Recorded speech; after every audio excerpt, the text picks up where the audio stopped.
नमस्कार मंडळी, सावीज home and लाईफस्टाईलमध्ये तुम्हा सर्वांचं स्वागत आहे.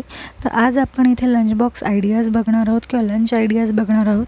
माझ्या घरी जे बनतं ते मी आज तुम्हाला दाखवणार आहे आणि आपण त्याच्यातनं काही वेगळं करू शकतो किंवा काही वेगळं खाऊ शकतो का हे आपण बघणार आहोत.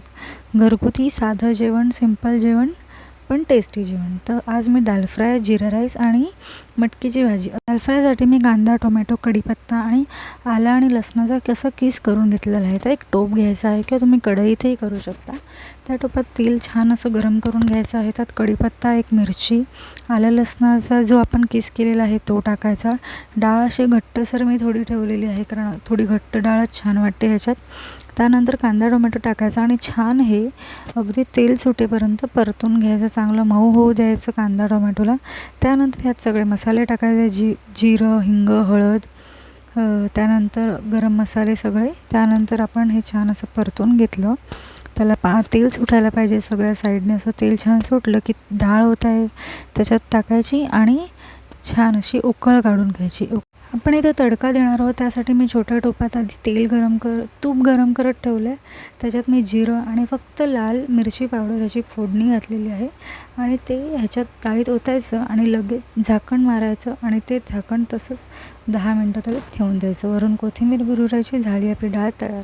त्यानंतर आपण भाजीची तयारी करणार आहोत. कांदा, टोमॅटो, मिरची, कढीपत्ता हे मी घेतलं आहे. त्यानंतर जिऱ्याची फोडणी करायची आहे.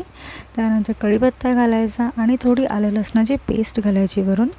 आलं लसणाची पेस्ट घालून झाली की त्यानंतर त्याच्यात आपण कांदा, टोमॅटो हे सगळं घालून छान असं एकजीव करून व्यवस्थित परतून घेणार आहोत. आणि छान ह्याच्यात पण कांदा टोमॅटो छान मऊ झाला पाहिजे, तेल सुटलं पाहिजे, तरच हे सगळं चांगलं लागतं आणि छान बनतं. फक्त नुसतं परतून गेलं तर त्याची चव तेवढी येत नाही. तर हे चांगलं असं परतून घ्यायचं. मऊ पडले पाहिजे कांदा टोमॅटो. त्या मसाला घातल्यावरही चांगला मसाल्याला तेल सुटलं पाहिजे सगळ्या बाजूने, तर ते छान असे मसाले एकजीव होतात. मसाले टाकून झालेले आहेत माझे. त्यानंतर मी इथे मटकी टाकली, बटाटा टाकला, गरजेनुसार पाणी घातलं आणि काहीही बनवताना गरम पाणी घाला म्हणजे झालं. 3 शिट्या काढून मी गॅस बंद केला. इथे जिरा राईससाठी कढईत मी तूप गरम करत ठेवलेलं आहे. त्यात मी जिरं आणि तेजपत्ता ह्याची फोडणी दिलेली आहे.